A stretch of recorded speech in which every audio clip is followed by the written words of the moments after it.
అర్ధరాత్రి దయ్యాలు తిరిగే టైంలో అయితే ఇప్పుడు వంట చేసుకుంటున్నాం. హాస్టలర్స్తో మామూలుగా ఉండదు మరి. హలో గైస్, ఇంకా మ్యాటర్ ఏంటంటే ఈరోజు రూమ్లో ఎగ్ కర్రీ చేసుకుందాం అనుకున్నాం.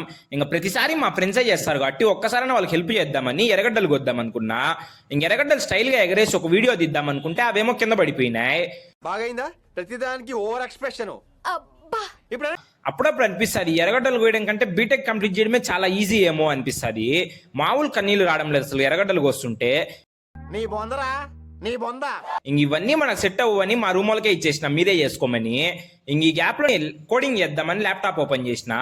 ఇంక అలా ఒక కోడ్ ఎగ్జిక్యూట్ అయింది. ఇంక అలా అలా రీల్స్ స్క్రోల్ చేయడం అయితే స్టార్ట్ చేసిన. అసలు ఇంట్లో వాళ్ళు ల్యాప్టాప్ చదువుకోమని కొనిస్తే అది తప్ప అన్నీ చేస్తాం.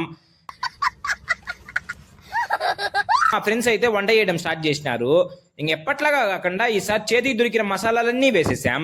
ఏమైతుందో తెలియదు మరి, రేపు పొద్దునకి చూడాలి. ఏమో అనుకున్నా కానీ పర్లే, ఎలా వేసినా టేస్ట్ అయితే బానే ఉంది. రేపు పొద్దునకి ఏమైతుందో తెలియదు మరి. సరే మరి, అలా వెళ్లే ముందు ఫాలో అండ్ సబ్స్క్రైబ్ చేసుకోండి బొండే.